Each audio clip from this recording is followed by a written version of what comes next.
ఈరోజు భౌతిక శాస్త్రంలో మనం అత్యంత ప్రాముఖ్యత కలిగిన ద్రవ్యవేగ నిత్యత్వ నియమం గురించి చాలా వివరంగా నేర్చుకుందాం. అంటే law of conservation of momentum గురించి. మన నిత్య జీవితంలో రెండు వస్తువులు ఒకదానికొకటి ఢీకొట్టడం మనం తరచుగా చూస్తూనే ఉంటాం. ఉదాహరణకు క్యారమ్ బోర్డ్ ఆడేటప్పుడు స్ట్రైకర్ వెళ్ళి కాయిన్ని ఢీకొట్టడం, లేదా బిలియర్డ్స్ ఆటలో ఒక బంతి మరొక బంతిని ఢీకొట్టడం. ఇలా 2 వస్తువులు ఒకదానితో ఒకటి ఢీకొట్టడాన్ని భౌతిక శాస్త్ర పరిభాషలో అభిఘాతం అని పిలుస్తాము. అంటే కొలిజన్ అని. ఒక నీలిరంగు క్యారమ్ బిళ్ళ నెమ్మదిగా కదులుతున్న తెలుపు రంగు బిళ్ళను వేగంగా వచ్చి ఢీకొట్టింది అనుకుందాం. అభిఘాతానికి ముందు చాలా వేగంగా ఉన్న నీలిరంగు బిళ్ళ ఢీకొన్న వెంటనే ఒక్కసారిగా దాని వేగం తగ్గిపోతుంది. అదే సమయంలో ఢీకొనక ముందు నెమ్మదిగా ఉన్న తెలుపు బిళ్ళ వేగం అకస్మాత్తుగా పెరుగుతుంది. ఇలా ఏ 2 వస్తువుల వేగాల్లో స్పష్టమైన మార్పులొచ్చినా సరే, ఆ వ్యవస్థలోని మొత్తం ద్రవ్యవేగం మాత్రం ఎప్పటికీ మారదు. దీన్నే ద్రవ్యవేగ నిత్యత్వం అంటారు. ద్రవ్యవేగ నిత్యత్వ నియమం ఎల్లప్పుడూ ఒక ఏకకాంత వ్యవస్థలో మాత్రమే పనిచేస్తుంది. ఏకకాంత వ్యవస్థ అంటే ఆ వస్తువులపై బయటి నుండి ఎలాంటి బాహ్య అసంతులిత బలం పనిచేయకూడదు. గాలి నిరోధం, ఘర్షణ వంటివి లేనివి ఊహించుకుంటూ మనం ఈ నిరూపణ చేద్దాం. నిరూపణ కోసం అభిఘాతంలో పాల్గొంటున్న ఆ 2 బిళ్ళల ద్రవ్యరాశులకు మరియు వేగాలకు కొన్ని చరరాశులను కేటాయిద్దాం. ముందుగా ద్రవ్యరాశుల విషయానికి వద్దాం. మొదటి వస్తువు అయిన నీలి బిళ్ళ ద్రవ్యరాశిని m1గా తీసుకుందాం. రెండవ వస్తువైన తెలుపు బిళ్ళ ద్రవ్యరాశిని m2గా తీసుకుందాం. ఇప్పుడు వాటి వేగాలను అంటే వెలాసిటీను గమనిద్దాం. రెండు వస్తువులు ఒకే సరళ రేఖ వెంబడి ప్రయాణిస్తున్నాయని అనుకుందాం. ఢీకొనక ముందు మొదటి బిళ్ళ తొలి వేగాన్ని u1 అనుకుందాం. అభిఘాతం జరిగిన తర్వాత అది పొందే తుది వేగాన్ని v1గా సూచిద్దాం. అదేవిధంగా రెండవ బిళ్ళ యొక్క తొలి వేగాన్ని u2గా మరియు అభిఘాతం తర్వాత దాని తుది వేగాన్ని v2గా తీసుకుందాం. ఇక్కడ అభిఘాతం జరగాలంటే వెనుక ఉన్న మొదటి వస్తువు వేగం ముందు ఉన్న రెండవ వస్తువు వేగం కంటే ఎక్కువగా ఉండాలి. అనగా u1 అనేది గ్రేటర్ దాన్ u2గా ఉండాలి. ఈ షరతు వర్తించినప్పుడే అవి ఢీకొంటాయి. ఇప్పుడు మనం ఒక్క వస్తువు యొక్క ద్రవ్యవేగాలను విడివిడిగా రాసుకుందాం. అభిఘాతానికి ముందు మొదటి వస్తువు ద్రవ్యవేగం దాని ద్రవ్యరాశి మరియు తొలి వేగాల లబ్ధం కాబట్టి అది m1 u1 అవుతుంది. అదేవిధంగా రెండవ వస్తువు ద్రవ్యవేగం m2 u2 అవుతుంది. కాబట్టి ఢీకొనక ముందు వ్యవస్థలో ఉన్న మొత్తం ద్రవ్యవేగం తెలుసుకోవాలంటే ఈ రెండింటిని కలపాలి. అభిఘాతానికి ముందు మొత్తం తొలి ద్రవ్యవేగం m1 u1 plus m2 u2. అదే పద్ధతిలో ఢీకొన్న తర్వాత వస్తువుల వేగాలు v1 మరియు v2గా మారతాయి. కాబట్టి వాటి తుది ద్రవ్య వేగాలు వరుసగా m1 v1 మరియు m2 v2 అవుతాయి. అభిఘాతం తర్వాత మొత్తం తుది ద్రవ్య వేగం ఏమిటి? m1 v1 plus m2 v2. ద్రవ్యవేగ నిత్యత్వ నియమం ప్రకారం అభిఘాతానికి ముందు ఉన్న మొత్తం ద్రవ్యవేగం అభిఘాతం తర్వాత ఉన్న మొత్తం ద్రవ్యవేగానికి సమానం కావాలి. కాబట్టి మనం అంతిమంగా రాబట్టాల్సిన ముఖ్యమైన సమీకరణం ఏదంటే ఇక్కడ రాసుకుంటున్నది m1 u1 plus m2 u2 equals to m1 v1 plus m2 v2. దీన్ని మనం ఇప్పుడు నిరూపణ చేయాలి. ఇప్పుడు ఈ సూత్రాన్ని ఉత్పాదించడానికి మనం భౌతిక శాస్త్రంలోని న్యూటన్ గమన నియమాల సహాయం తీసుకుంటాం. ముఖ్యంగా నిరూపణకి పునాది అయినది న్యూటన్ మూడవ గమన నియమం. ఈ నియమం ప్రకారం ప్రతిచర్యకు దానికి సమానమైన మరియు వ్యతిరేక దిశలో ఉండే ప్రతిచర్య ఉంటుంది. ఇది మీకు ఇదివరకే చాలాసార్లు చెప్పుకున్నాం కాబట్టి తెలిసే ఉంటుంది. ఆ రెండు బిళ్ళలు ఒకదానితో ఒకటి ఢీకొన్న ఖచ్చితమైన ఆ క్షణాన్ని పాయింట్ ఆఫ్ ఇంపాక్ట్ ఒక్కసారి ఊహించుకోండి. ఆ సమయంలో బలాలు ఎలా పనిచేస్తాయో విశ్లేషిద్దాం. మొదటి వస్తువు రెండో వస్తువుపై ప్రయోగించే బలాన్ని చర్య అంటాము.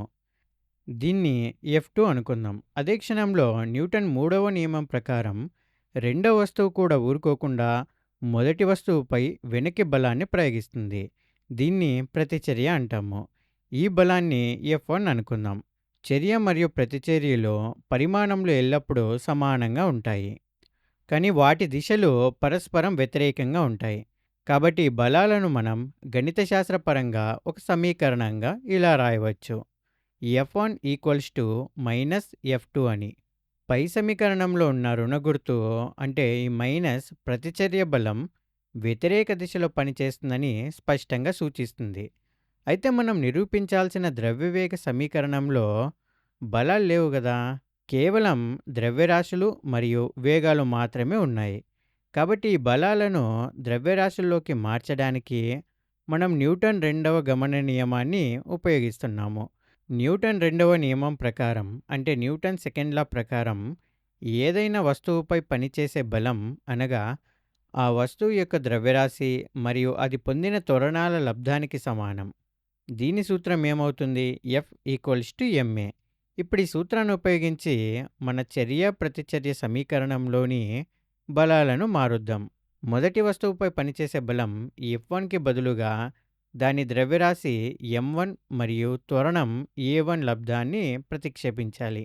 ఇదే విధంగా రెండవ వస్తువు బలం F2కి బదులుగా m2 a2ను ప్రతిక్షేపించాలి. అప్పుడు మన సమీకరణం ఈ కింద విధంగా మారుతుంది. m1 a1 equals to minus m2 a2. ఇప్పుడు సమీకరణంలోకి ద్రవ్యరాశులు విజయవంతంగా వచ్చాయి. కానీ మనకు త్వరణాలు అవసరం లేదు. మనకు కావాల్సినవి తొలి వేగాలు మరియు తుది వేగాలు. గణిత శాస్త్ర నియమాల ప్రకారం త్వరణం అనగా వేగంలో మార్పు రేటు. అంటే తుది వేగం నుండి తొలి వేగాన్ని తీసివేసి ఆ మార్పుకు పట్టిన కాలంతో భాగించాలి. దీన్ని సూత్ర రూపంలో రాస్తే a equals to v minus u/t అని రాస్తాము. దీని ఆధారంగా మొదటి వస్తువు త్వరణంలో అంటే a1 స్థానంలో v1 మైనస్ u1/t అని ప్రతిక్షేపిద్దాం. అలాగే రెండవ వస్తువు త్వరణంలో అంటే a2 స్థానంలో v2 మైనస్ u2/t అని ప్రతిక్షేపిద్దాం. ఇక్కడ t అనేది ఆ రెండు వస్తువులు ఒకదానితో ఒకటి ఢీకొని స్పర్శలో ఉన్న కాల వ్యవధి అంటే టైమ్ ఆఫ్ కాంటాక్ట్ అంటాము. అప్పుడు సమీకరణం ఇలా రూపాంతరం చెందుతుంది. m1 into v1 minus u1/t equals to minus m2 into v2 minus u2/t. ఇక్కడ మీరు ఒక అత్యంత కీలకమైన విషయాన్ని గమనించాలి. ఒకటో వస్తువు రెండో వస్తువును ఎంత సమయం పాటు తాకుతుందో రెండవ వస్తువు కూడా ఒకటో వస్తువును ఖచ్చితంగా అంతే సమయం తాకుతుంది. అవును కదా? అనగా ఇరు వస్తువుల స్పర్శకాల వ్యవధి t అనేది సమానంగా ఉంటుంది. కాబట్టి మనం సమీకరణంలో ఇరువైపులా హారంలో ఉన్న ఈ ఉమ్మడి టీని సులభంగా తొలగించవచ్చు. అంటే ఏం చేస్తాం? కొట్టివేస్తాం. అప్పుడు సమీకరణం మరింత సూక్ష్మంగా ఇలా మిగులుతుంది. ఏంటది? m1 into v1 minus u1 equals to m2 into v2 minus u2. ఇప్పుడు బ్రాకెట్ బయట ఉన్న ద్రవ్యరాశులతో బ్రాకెట్ లోపల ఉన్న వేగాలను విడివిడిగా గుణిద్దాం. ఎడమవైపు m1ను v1 మైనస్ u1తో గుణిస్తే m1 v1 minus m1 u1 వస్తుంది.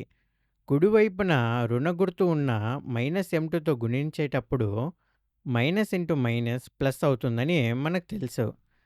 కాబట్టి అది minus m2 v2 plus m2 u2గా మారుతుంది. ఈ మొత్తం సమీకరణం ఇలా కనిపిస్తుంది. m1 v1 minus m1 u1 equals to minus m2 v2 plus m2 u2 అని. చివరి దశలో మనం ఒక చిన్న బీజగణిత సర్దుబాటు చేయాలి. తొలి వేగాలకు సంబంధించిన పదాలన్నింటినీ ఒకవైపుకు తీసుకువద్దాం. తుది వేగాలకు సంబంధించిన v అనే సంబంధిత పదాలన్నింటినీ సమతుల్యానికి మరోవైపుకు తీసుకువెళ్దాం.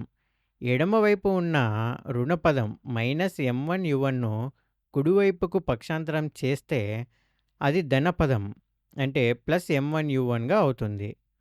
అదేవిధంగా కుడివైపు ఉన్న రుణపదం ఏమిటి? మైనస్ m2 v2ను ఎడమవైపుకు పక్షాంతరం చేస్తే అది కూడా ధనపదం ప్లస్ m2 v2 అవుతుంది. దీనితో మన సమీకరణం ఎంతో స్పష్టంగా మనకు కావాల్సిన తుది రూపంలోకి వచ్చేస్తుంది. ఏంటది? m1 u1 plus m2u2 equals to m1v1 plus m2v2.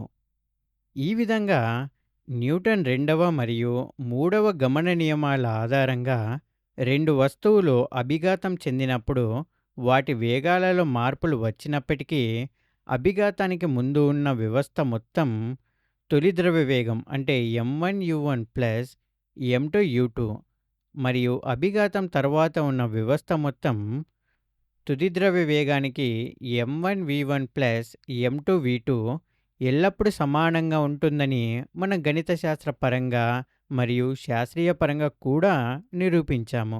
కాబట్టి మనం తెలుసుకోవాల్సింది ఏంటంటే బాహ్య బలాలు పనిచేయనంత కాలం విశ్వంలో ద్రవ్యవేగం ఎల్లప్పుడూ నిత్యత్వంగానే ఉంటుందని.